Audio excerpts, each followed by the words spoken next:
come with party links of chain. They tell me Joe Turner come to town. He brought 40. Live from the Raven Playhouse, another in a series of live broadcasts from the stages of the Raven Playhouse in North Hollywood, California. This evening, the Chromolume Theater Company in the hit of their current season, the West Coast premiere of Do Lord, Remember Me. This play had its premiere in New York in 1982. The performance is being broadcast live from the Raven Playhouse. And now, backstage, here is our host, the Executive Director of Chromolume Theater Company, James Esposito. It's a beautiful fall evening here in North Hollywood, California, and we are just moments away from the start of a long-awaited event. For admirers of Chromolume Theater Company, this West Coast premiere is a dream come true. Those of you who are new to the works of the Chromolume Theater Company are really to be envied. You're about to be ushered into a richly entertaining and powerful world, and Do Lord Remember Me is the best possible introduction. The memories of former slaves recorded in interviews during the 1930s constitute the raw material of this play. The lines and dialogue of this play are the words of black men and women in their 80s and 90s and some older as they recall the experience of the peculiar institution as it happened many years ago. The show begins at a fictitious old folks' home for coloreds in Virginia as several former slaves are visited by the audience interested in learning about the history of slavery. We will take you back to your announcer as we are ready to begin Do Lord Remember Me, live from the stages of the Raven Playhouse.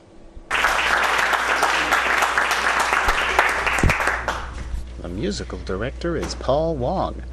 This production of Do Lord Remember Me is directed by Wilson Bell. And now, Act 1 of Do Lord Remember Me.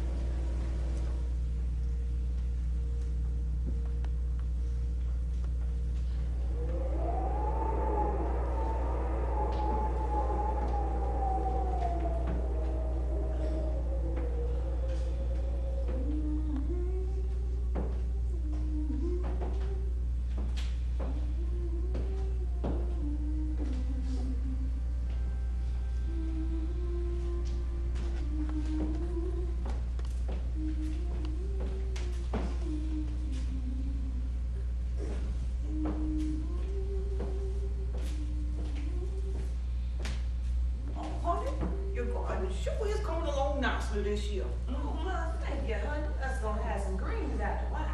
Hot liquor. Yes, sir. Well, good morning, ladies. Good morning. Finally made it up. Don't hush up, woman. Wake up.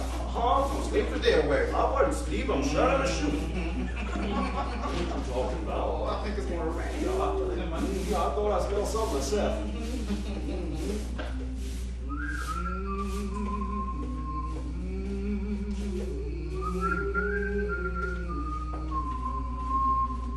Sometimes I feel like a motherless child. Sometimes I feel like a motherless child. Sometimes I wish like a motherless child. A long way from home. And ain't nobody gonna hinder me. Ain't nobody gonna hinder me. Ain't nobody gonna hinder me. Ain't nobody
and help me to drive old Satan away.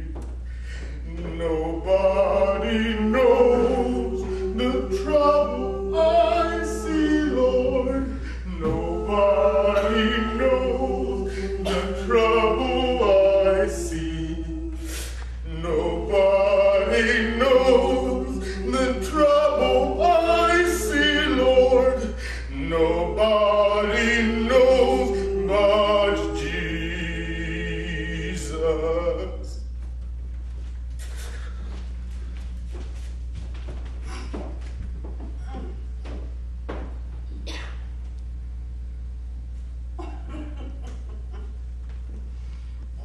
No, I ain't got no education. Oh, I don't know when I was born, but I know I was born a slave. Oh, sure, I'll tell you what I know. And what I tell you is true, honey. Lord, I've been through something. You see this face? Oh, Mrs. Make this face this way.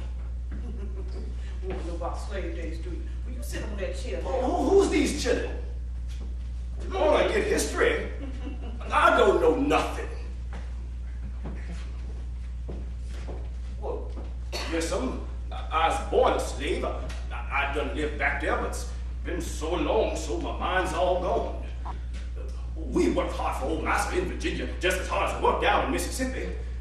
Well, yes, we got beatings too. For slavery, no matter where you were. During slavery, the white folks didn't treat niggas right. And the stars commence a shooting. Did you ever see stars a shooting? Well, they shooting one right after the other, fast. Then a great big star over in the east come right down almost to the earth. Now, I seen it myself. It was a sign of war, all right. Niggas get glad. Them what could pray, begin to pray more than ever. So glad God sent in the war. Everybody was happy when the war came. When the gun was turned on Sumter, many a nigga's heart was set at ease. Slaves were so kind of glad when they emancipated. All they sing was, no more auction block for me. No more, no more, no more auction block for me. Many 1,000 gone. Slavery chain done broken legs, broken legs, broken legs. Slavery chain done broken legs. Gonna praise God till I die. Come on, ye valiant souls, get your words all ready. March with General Bluefield, this all chattering ground. Slavery chain done broken legs, broken legs, broken legs. Slavery chain done broken legs. Gonna praise God till I die. Ooh, slavery chain done broken legs, broken legs, broken legs. Slavery chain done broken legs. Gonna praise God till I die. Fine young niggas, bit 'em up, fine young niggas, hold by, fine young niggas, bit 'em up, fine young niggas, hold by, strong nigga. Good worker. Hold by 100, 100, 100 strong nigga. Hold by 200, 200, 200 strong nigga. Good worker. Good caller. Nigga, hold by 1,000, 1,000, 1,000. 1,300. Sold.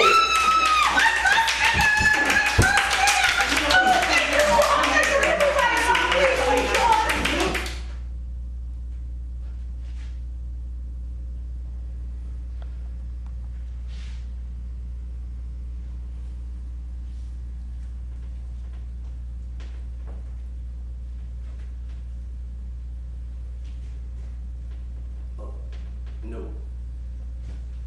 I was never at a slave sale, though plenty of them was going on all around me. You see, I was a pretty good-sized boy. I hear them talk about a sale at this place and that. Well, Lord, child, what make you folks wait so long till you get this stuff about way back yonder? All us fellas, most of them gone to the other world.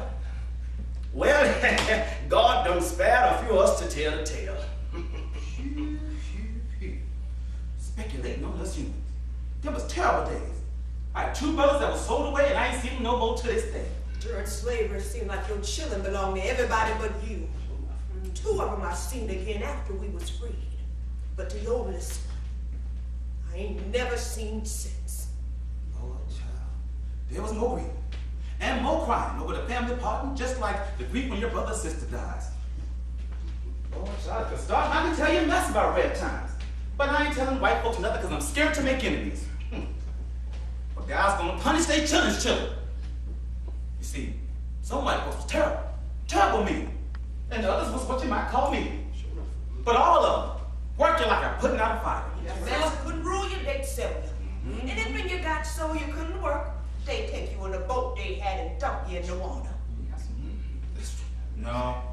No, baby. I ain't telling you all I teach with these eyes. Well, I don't know just exactly how old I am, but I was a slave for quite a while.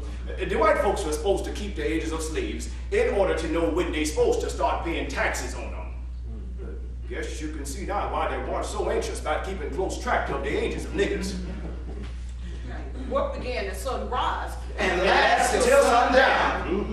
When I was 5 years old, I started to work in the field with 2 paddles to keep the crows from eating the crops. Work?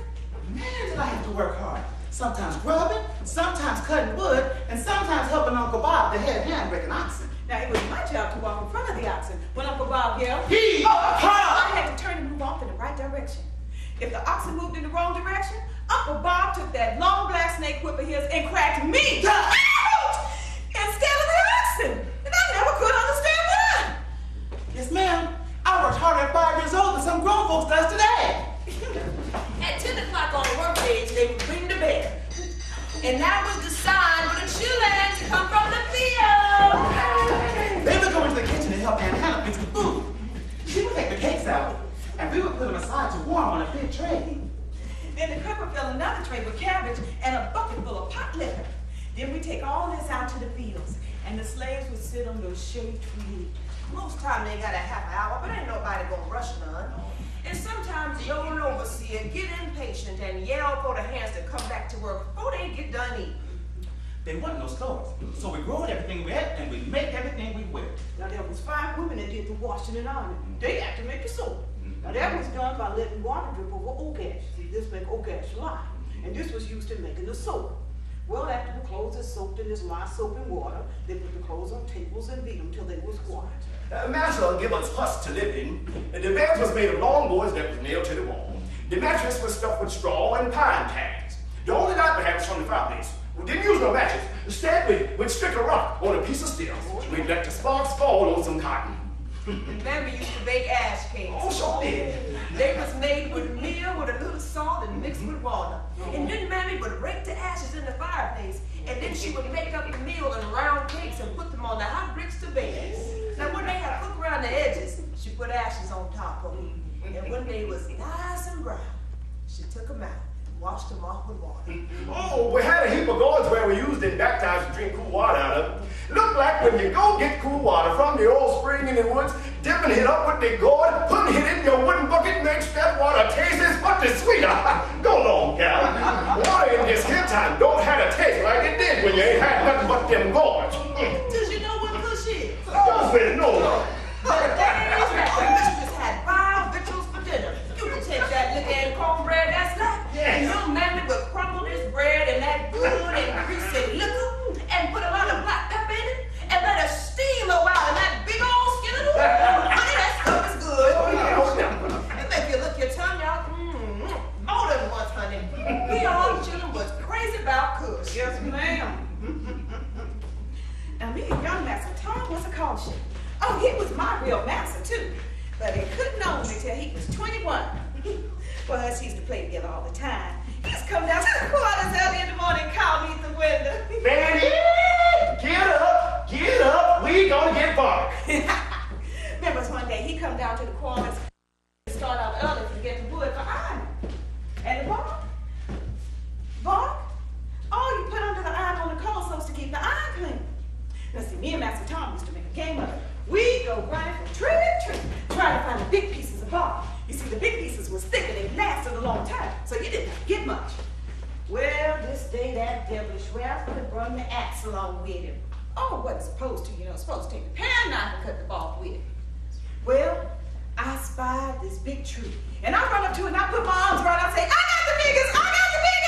And he come running over with that axe across his shoulder and he say, Fanny, take your hand away before I cut it off. Go away, I saw it first. Get your own bark. Well, he made like he gonna chop, and I thought he just fooling. But the axe slipped and fell, come right down across my little finger. Ouch! Oh! Chipped the end right off. See? It was just hanging on by a little thread of skin. And the blood went flying, and Master Tom got scared, and he started crying. I didn't mean it, Fanny. Didn't mean it. I don't tell Mrs. I'll give y'all my sweet bread in the morning. So I said, okay, Master Tom, I won't tell. So I looked at that little finger, and it started hurting. So I catched hold of that little piece that's hanging down, and I pulled it off. And I throwed it in the bushes, and then I tore off a piece of my petticoat, and I wrapped it all around it, and I started for home. And Master Tom come along behind me, tugging on the bark and calling. Remember, Fanny, you promised you won't go to tell. And I won't, neither. But just as we got back to the yard, that little piece of rag come loose. And blood went to flying every which way, and Mrs. come running out and yelling, "Child, what did you do?" But I wouldn't tell her. But she took it and she washed it off, and then she put mustard on it. Oh, my God. And she tied it tight. And all the time she kept asking how it happened, but I never would tell her. But she know, because she got hold to Master Tom and gave him a good whooping. How to know that was because I heard him cry. You know, white folks never did whoop white children in front of niggas no matter what they do. And I never did tell. Sure enough, next morning, he gave me his sweet breakfast. Boys get to cutting up on Sunday and disturbing Master and Mrs. in their company. Master comes stomping down to a quarter, pick out the family that got the most children, and say, "For God, nigger, I'ma sell all them children you're letting you keep quiet." That threat was worse than prospects of a licking. Everybody sure kept quiet after that.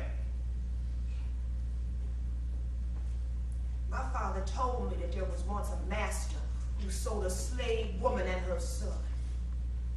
Many years after this, the woman married.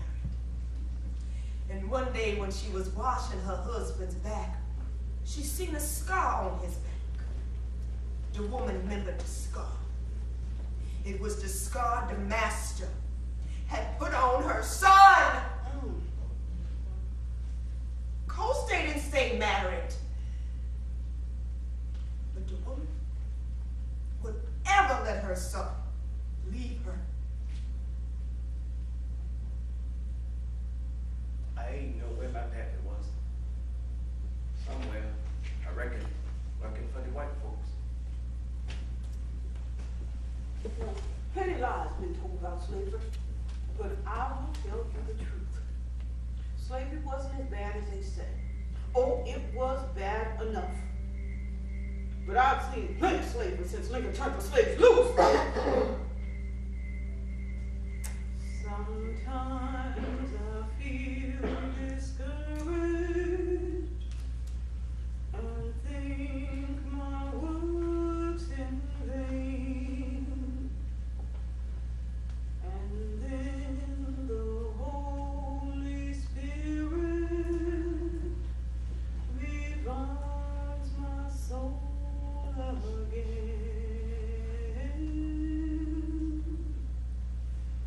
There is a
trouble in slavery business.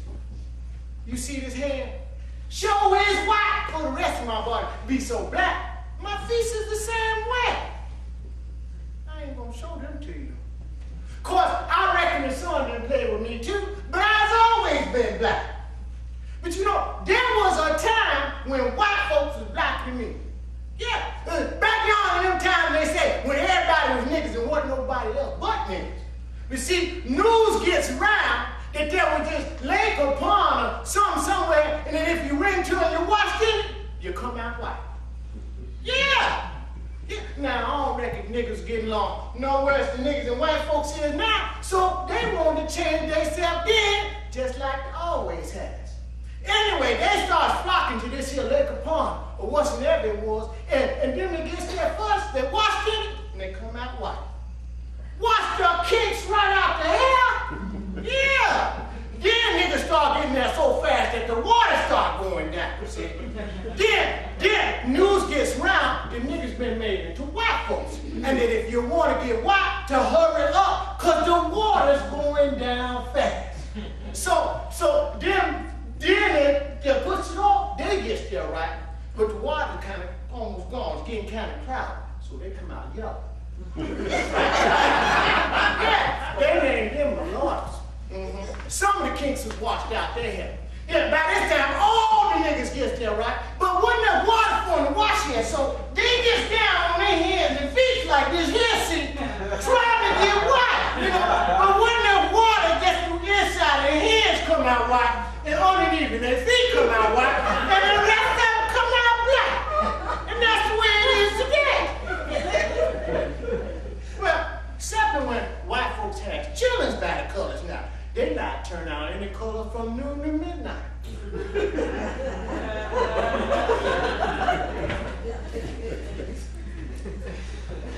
I never knew the year I was born until the start of the war. Then when old monster started off to the war, the night before, him and me had a long talk. Frank, you know how old you is. No, Master John, I told him, because I never had no idea except when I grew up. Well, Frank, on the 5th of March, you were 26 years old. Now, what year were you born? Deep, Master, I don't know, but I know the next year I'll be 27.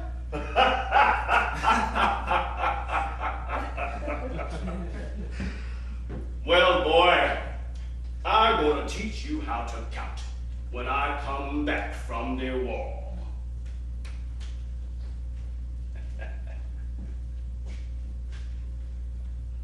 What's that? I ain't saying you did, and I ain't saying you didn't. Of course now, there was many a white-skinned nigger baby that growed up on old monster's plantation, but ain't nobody know for certain if they's his or not. These ways, I ain't know.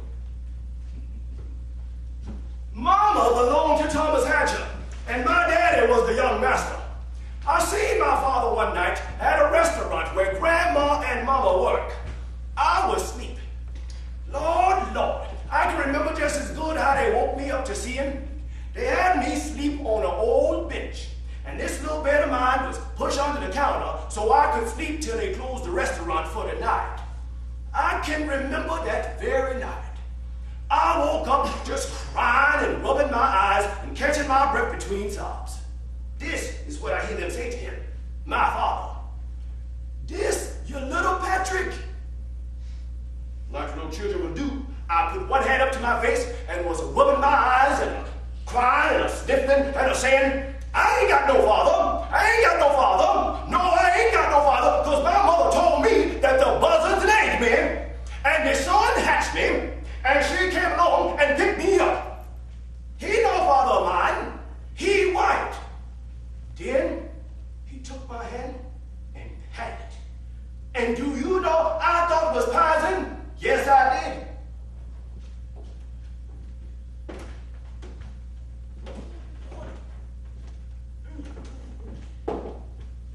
Oh, Master John. Ain't never had no children by his wife. And his wife was power jealous and marvelous. And never let her come near the big house. But she don't need to. because old Massa was always going down to the shacks where she lived. Massa used to treat Martha's boy Jim like his own son, which he was. Jim used to run all around the big house, and Missy didn't like it, but she didn't dare put him out. One day, the parson come to call. Now, he knew Martha's job, but he didn't know Miss Mamie. He come to the house, and Jim come running down to meet him.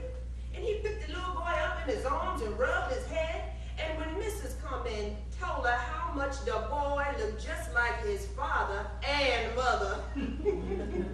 Of course, it favored the father most, the preacher said, trying to be polite. But in the eyes, the looking glass of the soul, I can see that he's his mother's boy. Ooh, Miss Mamie shooed the child away and brought the preacher on inside. She never did let on that boy wasn't hers.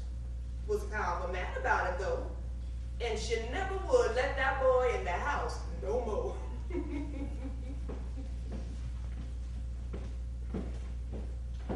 You want to know why I put in with the colored people? Well, sure, I got white skin. Well, at least Wise was white last time I seen it. Well, I ain't white and I ain't black. Leastwise, not so far as I know. But 'twas the war done that. For the boy ain't been no question come up about it. Ain't been no schools right here to bother about. The blacks worked the fields and the whites on the fields. But after the war, it was different. After the soldiers come back, it changed. First, they say all that ain't white is black. Then they tell the Indians, you can't marry no more the whites. Then they tell us that we can't come no more to church school. And they won't let us do no business with the whites. So we get thrown in with the blacks. Well, some of our people moved away, but what no use of moving? Because I can tell it be the same everywhere. So pretty soon it come time for me to marry. And it ain't no white man for me to marry. So I marries a black man.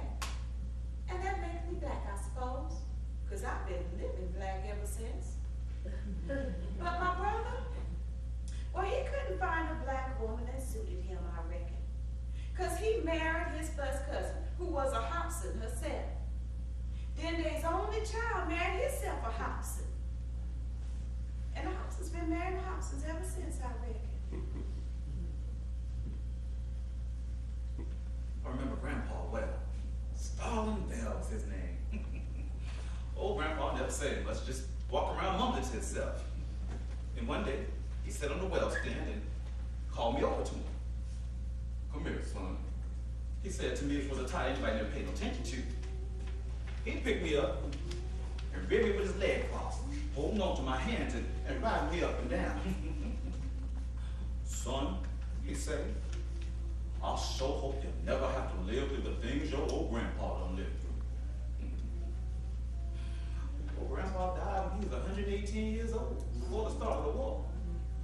Guess I was a boy about 10 then. I remember Massa standing over the hole where they buried him, reading something out of a great big old book all solemn-like. And all the folks were standing around weeping and wailing.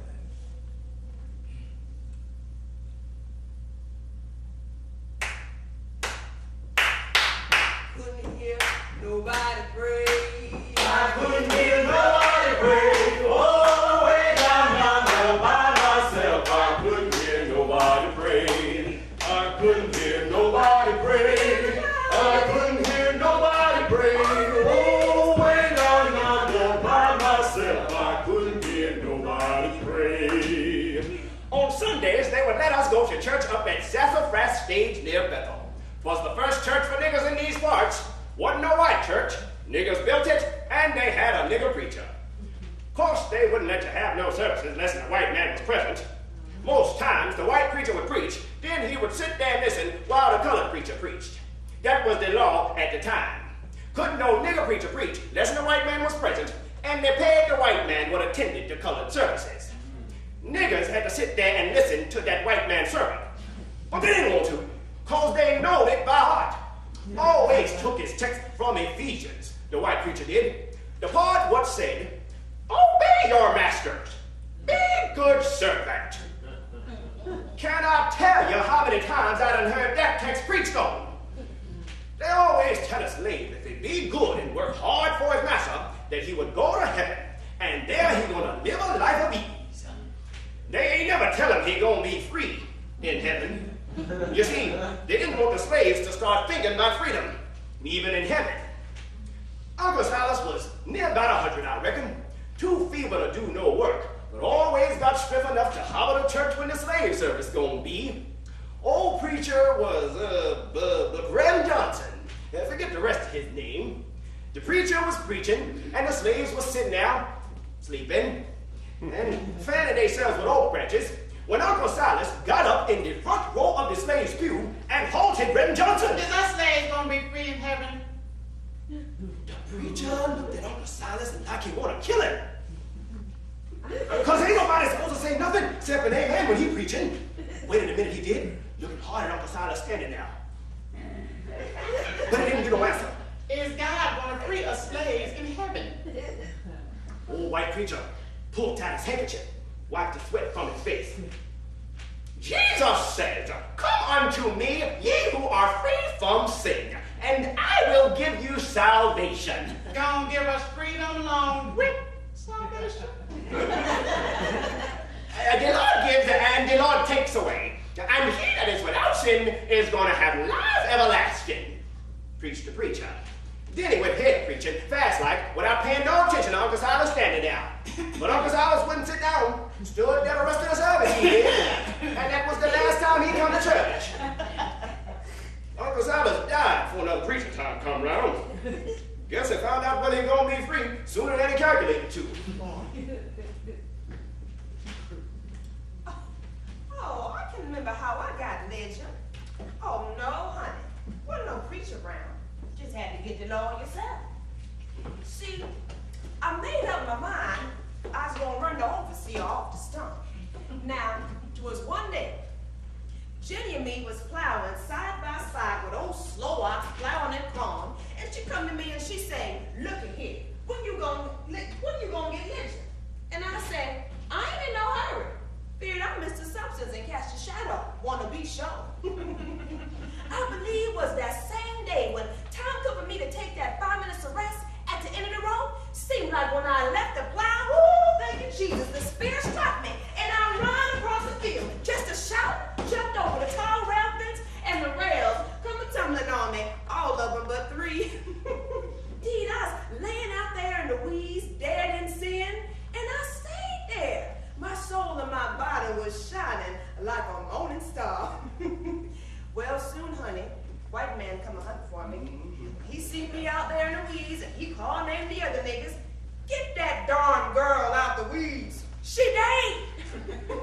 And the niggas gather around me, and they take the rails off of me. And honey, I don't know how long I stayed there. But when I come to, I jump up and started running. Thank you, Jesus. In a shower, I thought sure I was in heaven. You see, I see the way in a vision. That day I found out your home in heaven got to come from God. And he says, "Seek me and be born again, and I will give you salvation." Yes. So high you can't get over him. So low you can't get under him. So wide you can't go round him. You must go in at the door. So high, so low you can't get under him. So wide you must go in at the door. Right on in Jesus, no man can hinder me. Right on in Jesus, no man can hinder me. Jesus is a mighty man. No man can hinder me. I'm marching to the promised land. No man can hinder me. Right on in Jesus, no man can hinder me. Right on in Jesus, no man can hinder me.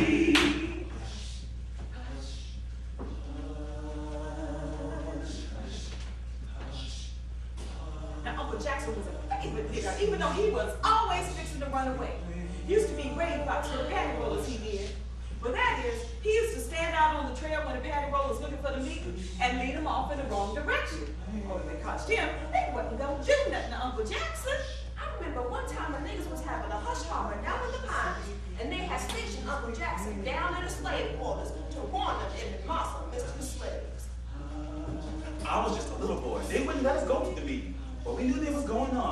all the men was gone, and all the women was wide awake and watching for the patty boys, fearing that their man was going to catch a hike.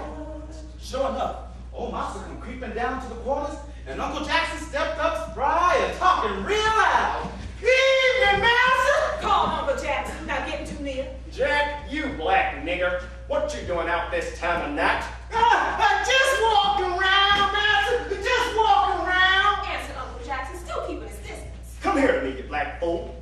Where are all my niggers? Come here, I said. Gee, Master, I ain't seen you niggas. Ain't they all gone, babe? He asked all innocent like. You know they down in the woods, damn it. Damn it, I'm gonna whoop every one of they black hides. Where they meeting? I don't know, Master. I'm just out here, looking at the moon. Come here to me, you hear me? Come here, I said. I ain't got nothing, Master. D, I ain't got nothing. All of us was man in the door looking out at him, and one of the Master was really mad enough to whoop Uncle Jackson, because he ain't never whipped him before. Then when Master started after Uncle Jackson started backing away, not getting too near. Then when Master started to run, Uncle Jackson started to run. And there they were running all around the courtyard. When Master tried to hit Uncle Jackson in the corner. That old nigga was pretty tricky though. And all the time he was telling his dad at the top of his voice that I ain't got nothing. I ain't got nothing. he shouted so as to warn the folks that was feeding in the pines.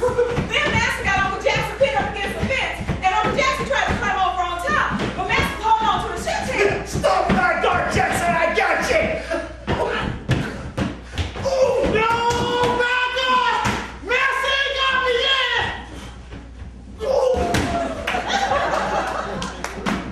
And old Master got up and cussed and swore for an hour. But Uncle Jackson went on to work in the morning. And old Master act like he done forgot about it.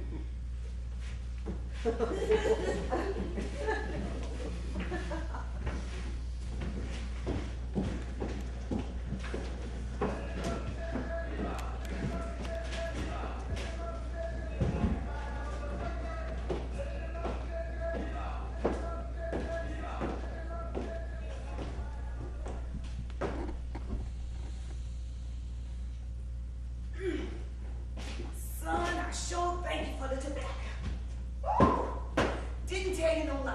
Relief takes care of me. They don't give me no back. I just gotta smoke my pipe. You know, tobacco was the main thing before the war. Oh, there was plenty of factories around here. The slaves just all work in the factories here. Their masters hired them out for work in the factories. See, if they work in factories, they live on the factory grounds. Now, if the slave days you want to know about, I can't help you much.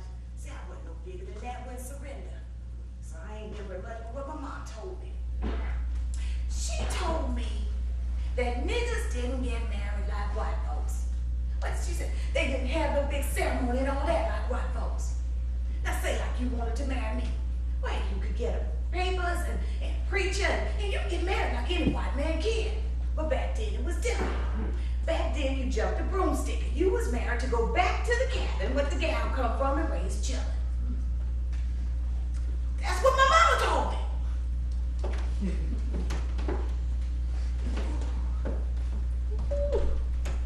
Oh yes, sir. I'm 95 years old. But I can lie in my bed and think about my honeymoon just as if it was yesterday. Sure, let's jump the broomstick. Well, see, my husband, of course, he wasn't that dead. Well, he come to the meat house and say he want a word after supper. Now I was a house guy and stayed in the house, and he worked out in the field, so we didn't get a chance to be together all. I met him that evening, and we walked on down to the pines. Then he asked me to marry him. And I say, all right, because I was tired of working in the house where there wasn't no fun. And so the next day, we jumped the broomstick, and we was married.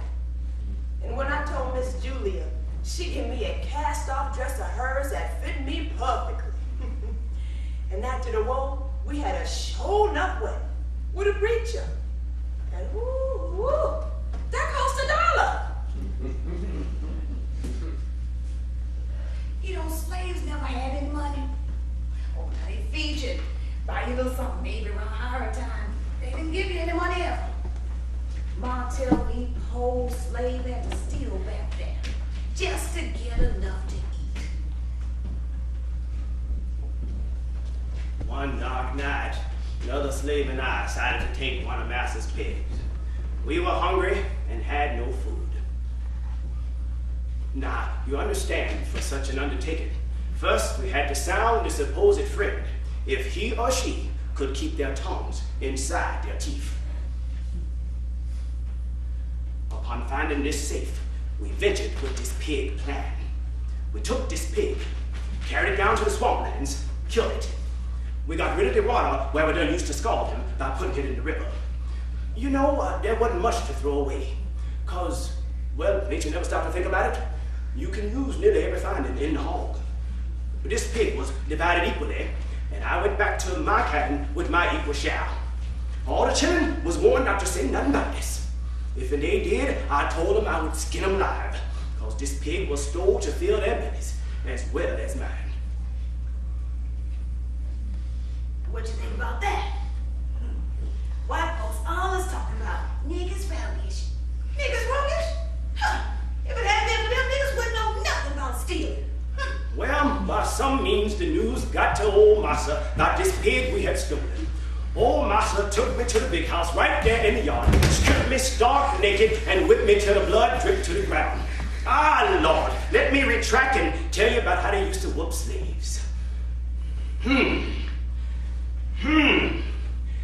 It makes me shudder when I draw that picture for you. That old devil would sometimes take us slaves to the woods and make us cut brush switches, birches and old hickory sticks. You know, tain't nothing no tougher than old hickories. When he couldn't find enough of them hickory switches, he'd get the next toughest switch. That was birch. After we got these brush switches, before he'd get ready to whoop us, he made us make fire and run them in the hot ashes so as to get them pissing red hot for that beating. Oh yes, make you take off all your clothes just like you're born in the world. Then call it a whipping, that's when you pull them rags off. This ain't no lie, baby. This I'm telling you is true. Sure as there's a God in heaven. All you hear now is about the niggas stealing from these here poor devils. The whole cause of stealing and crime is cause they forced the niggas to do it in them back days. Now it's following them. White folks taught niggas how to steal.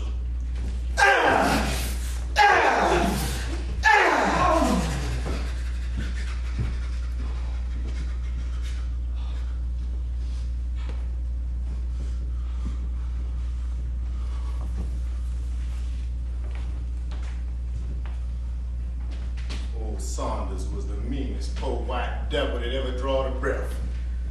Had beat us and beat us till we made up our minds not to stand it no longer. Decided he's gonna fix old Saunders. One bright moonlight night, Massa told the overseer to put all the slaves in the planting pad, cleaning for planting the next day. Massa went on into bed, and the slaves went in on to the field and started taking up the brush. Old overseer told some of the slaves to pile the tree limbs and branches in the middle of the patch so he can strike fire to it. Once there was a right big pile, that old devil struck a match. And there it went, up in a blaze. Right there, someone yelled, "Look what a big fire we got!" That was the signal. That old devil was standing next to the blaze with his hands behind his back. And some of us slaves crept up behind him.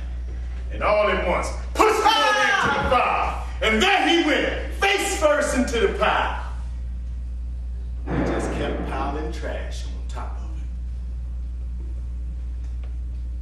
Folks say white folks is all right these days. Maybe they is and maybe they ain't. But I can't stand to see them. No white man ever been in my house. Don't allow it. Not on my place. I guess I started smoking about a year or two before Grandma died. I was about 13, 14. I used to see her puffing on that pipe of hers, and one day I asked her what fun she got out of it. Ain't no fun, child, she said, but it's a powerful easement. Smoke old trouble away, daughter. Blow old trouble and worry away in smoke.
And then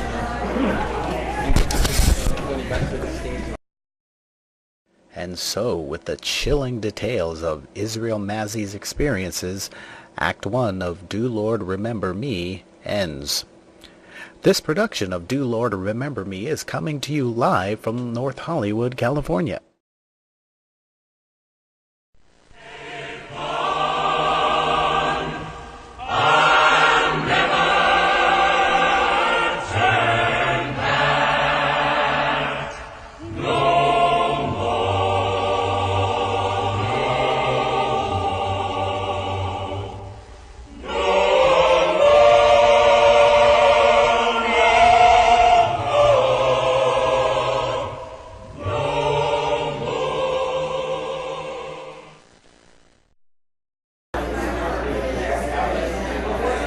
Live from the Raven Playhouse, the Chromolume Theater Company present Act 2 of Do Lord Remember Me.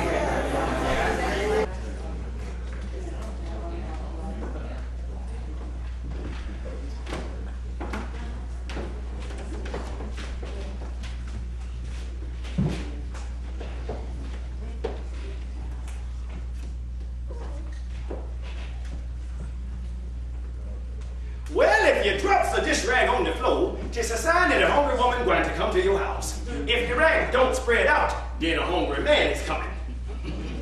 If after setting out for a place you go back for any reason and then set out again, first sit down for good luck or your errand will not prosper. That's right. If a black cat crosses your path going to the right, that's good luck. If the cat goes to the left, that's bad luck. If the right eye quivers, you're gonna be glad. If the right eye quivers, you're going to be sad. Get a bottle, get a piece of your hair and put it in the bottle. Get a piece of red flannel, scrap of your dress, a little salt, especially a piece of your fingernail, 9 iron nails, and fill it up with water. Now the water should make it rot and decay.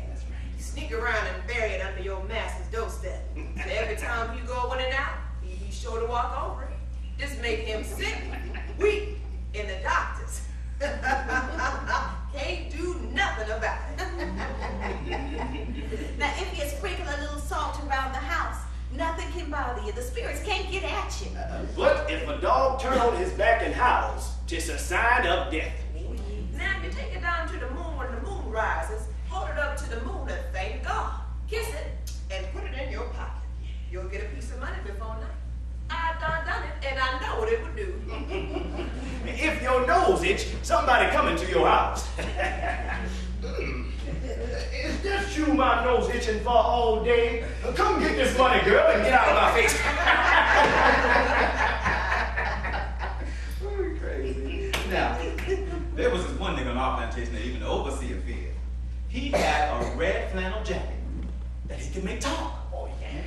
He would hang his jacket on a nail, say something, squeeze it, and the jacket would groan and carry on. Now, if anybody else touched the jacket, it wouldn't move. The solution was this. The nigga had a huge bullfrog sewed into the jacket so the frog could breathe. Now, if anybody else touched the frog, wouldn't move. But when the nigga touched it, he stuck a pin in that frog. When that frog was down and jumped. Hey, good overseer couldn't see through that. Gave that slave very few orders. Suki was her name. Oh, yeah, Susan. She used to cook for Miss Sarah Ann, but old Mouse was always trying to make Suki his gal. One day, Suki was in the kitchen making soup. Had 3 great big pots of lard just coming to boil in the fireplace when old Massa come in to get after her. He laid into her, but she didn't answer him a word. Then he tells Suki to take off her dress. Then that black girl got mad. She took and punched old Massa and made him break loose. Then she gave him a shove and she pushed his hind parts in the hot pot of salt. Soup was bitter boiling. He got up, holding his hind parts, and ran from the kitchen. Not daring to yell, because he didn't want Miss Sarah Ann to know about it. 2 days later, he took Suki off and sold her to the nigga train. And the nigga traded salmon to her and pitched her. And they opened up her mouth and stuck their fingers in to see how her teeth was. Then Suki got awful mad. That shit pulled up her dress and she told little nigga trader to look and see if you can find any teeth down there.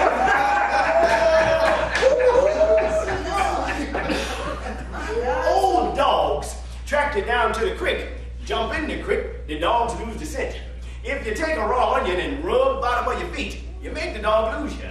Sometimes slaves just run away to the woods for a week or two to get a rest from the field. And then they come on back. Never come back till they get the word, though. After they've been gone long enough, old master would come down the quarters and let out. Guess Jim's getting pretty hungry out in the woods. Rained the other night, he must have got good and wet. Then someone said, guess that nigga scared to come back, master. Scared you gonna whoop him. Who said I gonna whoop him? Answered Moss.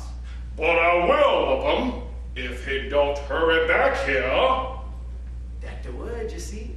Moss mean by that, if Jim come back for work the next Monday morning, he wasn't gonna beat him. And that's all Jim was waiting for. Oh, runaways, Lord, yes, they have plenty of runaways. Oh, yes. Well, see, ma'am, there was two types of runaways. Them which in the woods and them which on the free land. I know one man that took off and ran away because his master was so cruel. Lived in a cave for 15 years before they surrendered. He and his wife, they live in this den and raised 15 children down there. Had a job every year they was down there. Gotta be something. But anyway, this den, it sloped in the back so it wouldn't get water in it. And it was near a creek where they used to get water. They used to burn a bark for wood because, you know, it didn't smoke. He knew he had to hide or die because his master was going to kill him. He used to go out at night and get food by stealing a hog or cow or anything and take it down there. And, oh, no, man. The children and the wife never left the den. Master would have whooped them to death. Well, this den was, I guess, about the size of a big room because that big family washed and ironed and cooked and slept and done everything down there that you does in the house.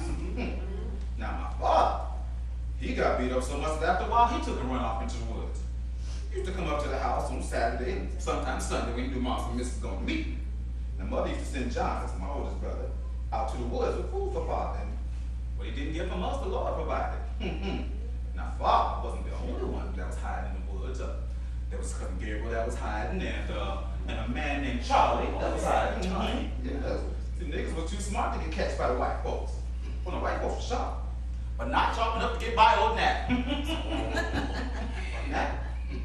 No, I don't know who he was, but the old folks used to say it all the time. Meaning I get from is that the niggas could always outsmart the white folks. What you get from it? You've asked me to give a history of the motives which induced me to undertake the late insurrection, as you call it. To do so, I must go back to the days of my infancy, and even before I was born.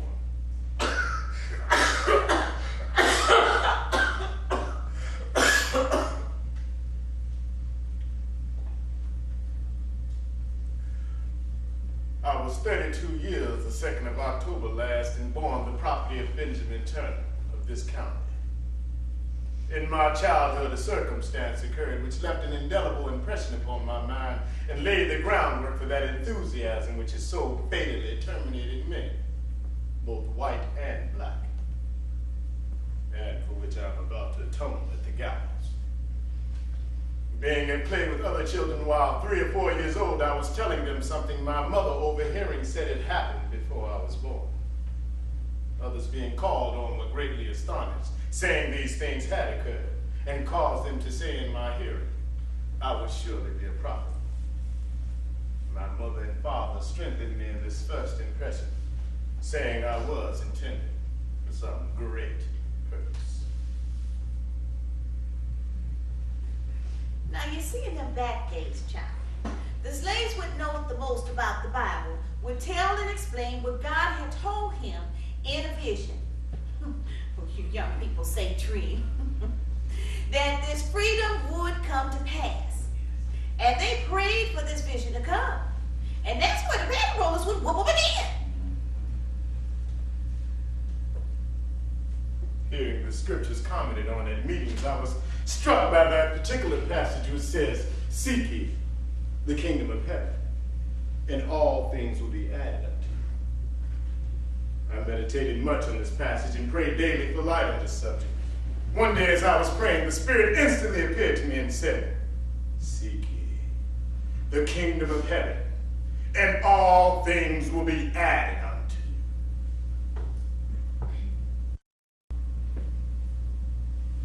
When I was little, I remember one day Master came home and told my missus that they was gonna hang Eli Johnson.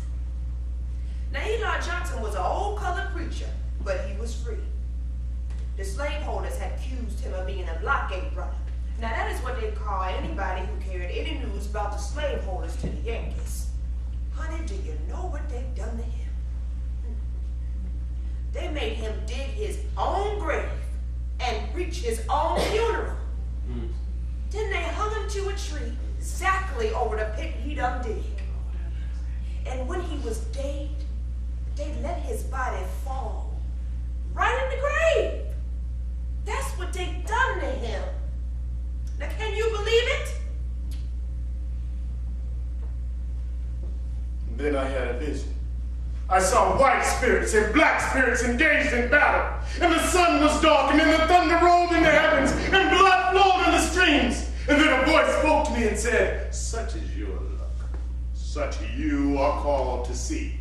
And let it come rough or smooth, you must surely bear it." And then one day, while laboring in the fields, I discovered drops of blood upon the grain as though it were dew from heaven. And on the trees in the woods, hieroglyphic characters and numbers of men portrayed in different attitudes and blood, representing those figures I'd seen in the heavens. Oh, Chrissy, another slave, was a caution. She was old and she had 7 children. Well, when old Master sold Polly and Lucy, Aunt Chrissy went up to him and she told him he was a mean, dirty slave trader. Old Master got sore, but he didn't ever say nothing to Aunt Chrissy. Then Henry was the next to the youngest of her 7 children, got sick and died. But Aunt Chrissy didn't so much. She went up to old Master and she shouted in his face, "Praise God, praise God! My little child is going to Jesus." Now that's one child of mine you'll never sell. And on the 12th of May, 1828, the spirit instantly appeared to me and said, "The serpent was loosened, and that Christ had laid down the yoke he had borne for the sins of man, and that I should take it on and fight against the serpent." Well, the time was quickly approaching when the first shall be last, and the last shall be first. It started on a Sunday night. First place he got to was his missus' house. Said God deigned him to start the first war with 40 men. When he got to his missus' house, he commenced to grab him Mrs. Baby. He picked it up and slung it back and forth 3 times. Said it was hard for him to kill this baby, because it had been so playful sitting on his knee, and that child sure did love him. So third sling, he went quick about it, killing baby at this rate.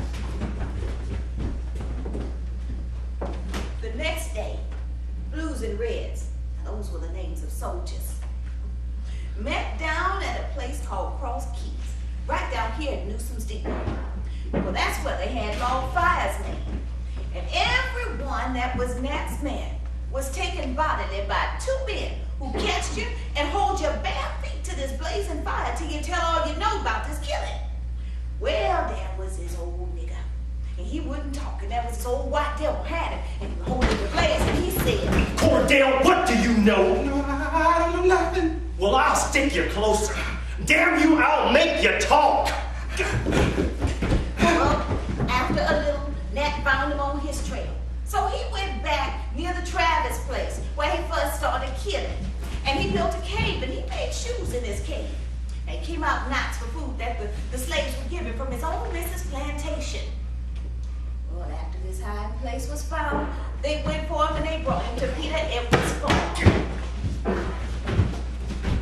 It was at this place where I was born. And Grandma ran out, strutting that in the mouth, knocking the blood out, and asked him, "Why did you take my son away? Why did you take my son away?"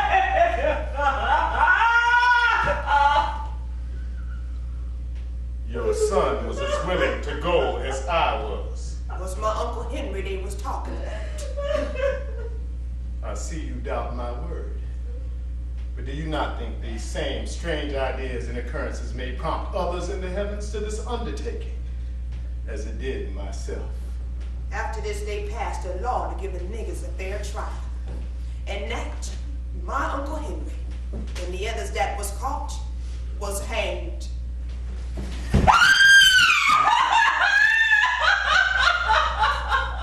Still away.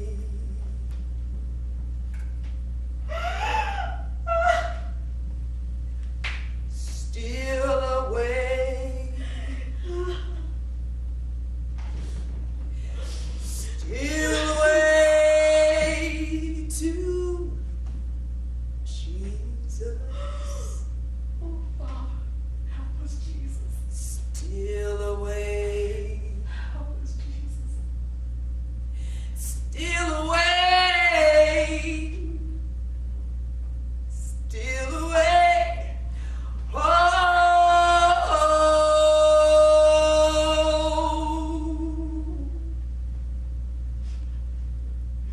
I ain't got long to stay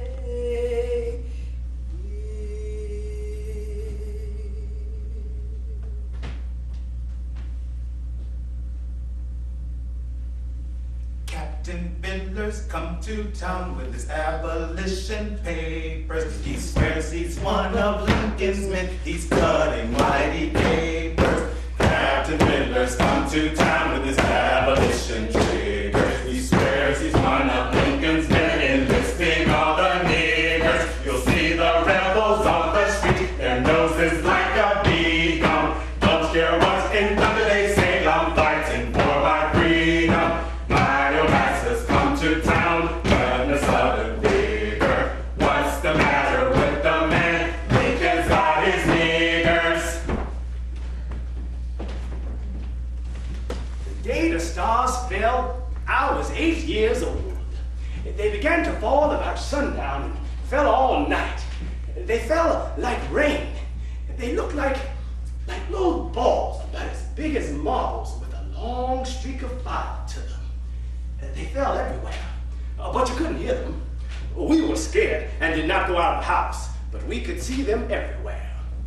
A few days later, it began to snow, and snowed 3 days and nights. Snow piled up over some of the houses. All white folk start getting a little worried, because the war was soon to start, but kept saying, "Niggers never be free as long as the world stands."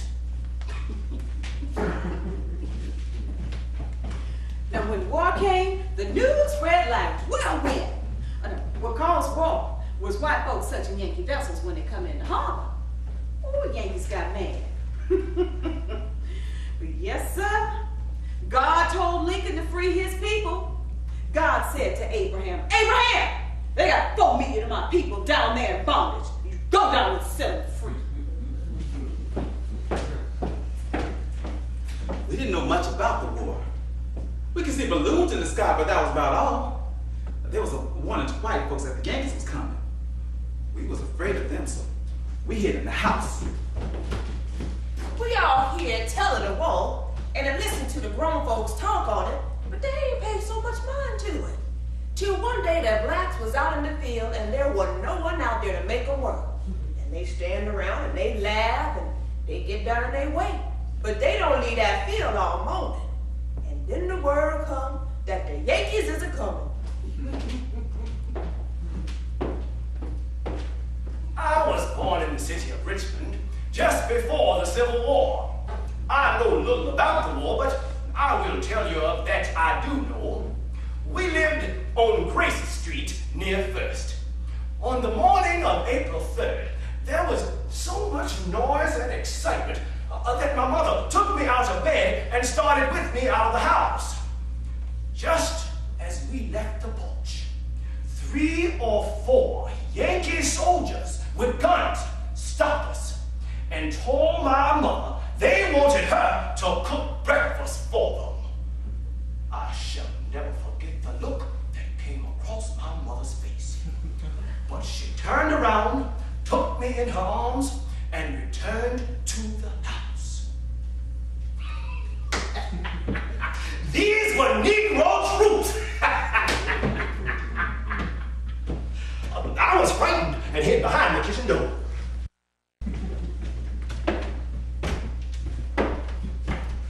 I didn't know what the war was all about or why they was fighting.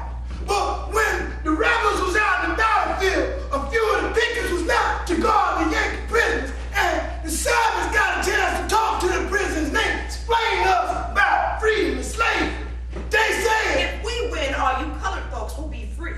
But if the rebels win, you will always be slaves. now these words got into our heads. When I was 21, me and my brothers run away to fight with the Yankees. Us left Fort Hampton and went to Petersburg. There us got some food. Then we went on to Fort Hampton, where we met up with some old Negro slaves that had done run away. You know, I was one of the first colored cavalry soldiers, and I fought in Company K. Fought for 3 years and a half. And sometimes we slept outdoors, sometimes we slept in the tent. Now, not only was there men slaves that run away to fight with the Yankees, but some of the women slaves followed their husbands. You know, one day we fight against the rebels and they shot at me. Sent the bullet right through my hand. That didn't stop me though. I just had it bandaged up and I kept right on fighting. I fought in the battle of Deep River on the James River with the 38th Regiment. We had colored soldiers and white officers. We licked the ferret good and made him treat up to a place called Chaff's Farm. Never forget that battle. It come on a Thursday, September 29, 1864. Friday, October 7th. Lee charged us 7 times trying to break our lines. All he did was slaughter his army. Monday, April 5th, 1865. Grant made his charge on Lee. It was the Petersburg assault. The whole line charged everywhere, and Lee flew. Our unit was the first into Richmond, and the first to plant our colors on the cap.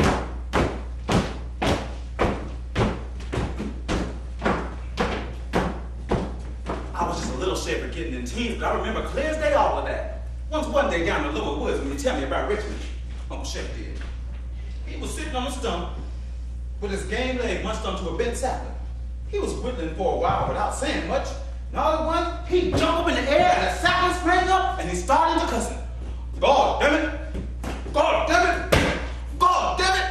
He kept saying to himself and limping around in that leg game with rheumatism. Oh, I know he's gonna tell me something then, because when Uncle Shep get excited, he always got a lot to say.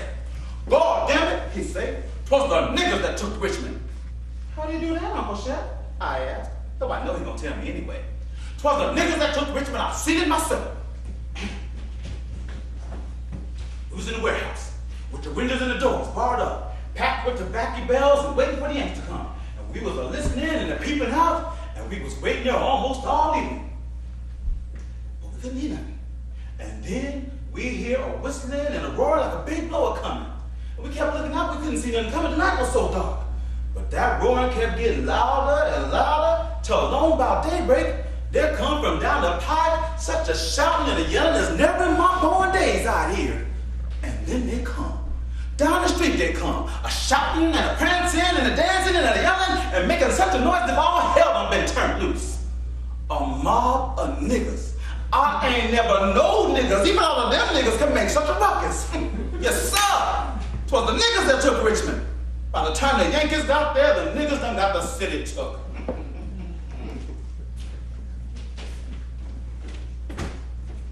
There was an auction block down on the corner of White and Water where they used to sell slaves every New Year's Day. That day, New Year's Day, is the day that should be kept by all the colors. That is the day of freedom. Oh, and y'all remember Frederick Douglass, too. Frederick Douglass told Abe Lincoln, give the black man a gun and let him fight. Abe Lincoln said, if I give him gun, when he come to battle, he'd run. Try him. He'll win the war. All right, I try him. Every general refused the Negro troops but one. That general, General Butler, he said, I'll take him. After they fight in the first battle, every general won. They won the war for the white man. Yes, sir. The news come on a Thursday. Freedom! Freedom! Yes.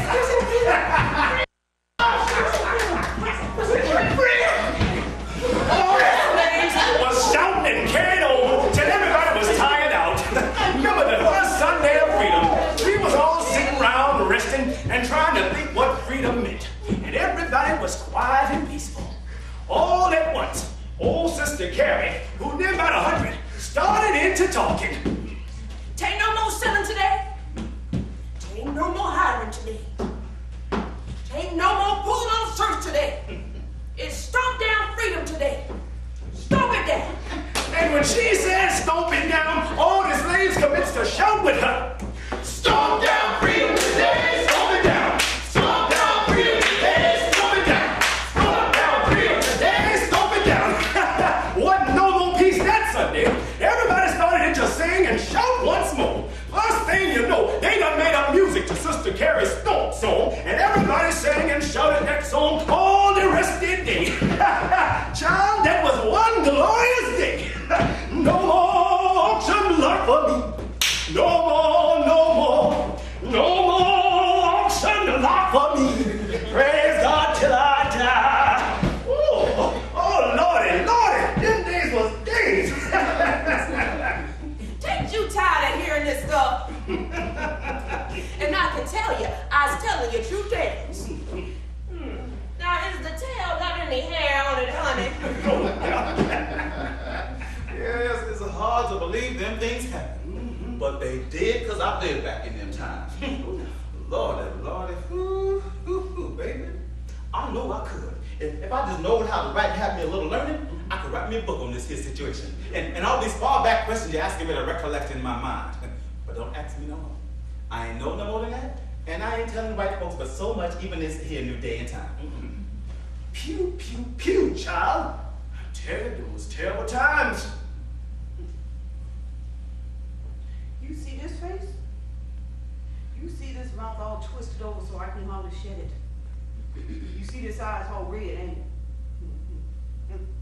Oh, Mrs. made this face this way. You want to know about slave days, do you? Well, I'll tell you what slave days was like. Massa was a well-meaning man, but old Mrs. was a common dog. Here's how it happened. She put a piece of candy on her washstand one day. And I was about 8 or 9 years old, and I see the candy laying there, and I was hungry. But I ain't dared go near it, because I knew old Mrs. was just waiting for me to take it. Well, then one morning I was so hungry I can't resist. I went straight in there and snatched that stick of candy and stuffed it in my mouth and chewed it quick, so Mrs. never catch me with it.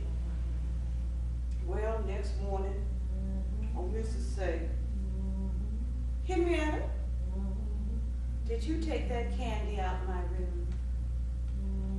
No, ma'am. I ain't seen no candy. Child, you lying to me. You took that candy, Henrietta. You took that candy and I'm gonna whip you. Come here! Oh, no, ma'am, please! Please, I didn't take it! Oh, my God, please, no! I ain't seen no candy! Oh, God, no! Help me!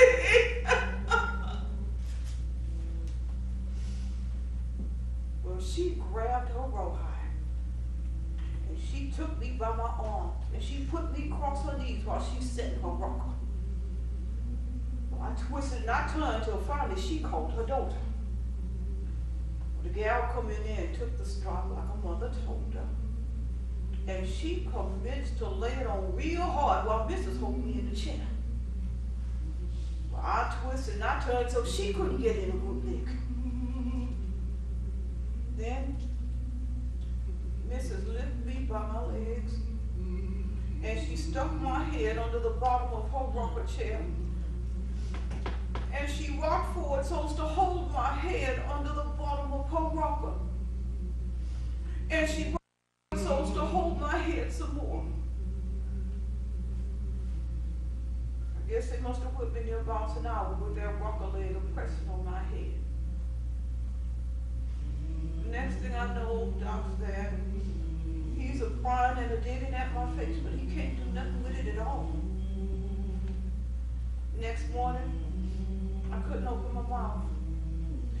felt on the left side, there wasn't no bones there. And I couldn't chow nothing, only drink milk. Well, I guess Mrs. gets to feeling pretty sad about it because she gets doctor to come pretty regular to pry my mouth. And then he gets it after a while, so it opens and I can move my lips. But it kept moving over to the right. And I couldn't do nothing about it. I ain't never grown no more teeth on that side. Ain't been able to chow nothing good since. Been eating liquids, stews and soups. And that's been 86 years ago. And that's what slavery days was like. Mainly so I've been going around looking like a false face all my life, but when children laugh at and babies get to crying at when they see it. And it was a devil that done it. A she-devil that's a twisting and a burning in hell. I used to see her sometimes sitting and just looking at me. Never said nothing, just sit there looking at me without knowing I knew it. Well, I guess she got tired of having me around. When I got 13, she and Master gave me away to Master's cousin. I was with them when freedom come. And they let me stay on with them, say, live before, but they give me a little money each month. I stayed with them till I got married. Soon after I got married, I heard old Mrs. had died. Didn't make me dry no tears.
From my old home, and I was always glad to see anyone from there. I don't think I'll be here to welcome you when you come again, so I'll just say a little verse we slaves used to say when we leave another slave's cabin. Eat your meat and chaw your bone. Goodbye, nigga, I's going home.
It's amazing how Mr. DeJohn has taken these slave narratives and Negro spirituals and shaped them into an intense and moving piece of theater, incorporating all aspects of the slavery experience by some of its survivors. Slavery has been abolished here in the United States for nearly 150 years, and the stories of these slaves are just as powerful today as they were when they were collected in the 1930s and presented in this format in the early 1980s when Do Lord Remember Me premiered in New York. And so ends another in the continuing series of Live from the Raven Playhouse presentations. All of our telecasts, of course, present performances by the various and sundry members and constituents which all together make up this extraordinary company, Chromolume Theater Company. Thank you very much for watching, and we'll see you next time on Live from the Raven Playhouse. Good evening.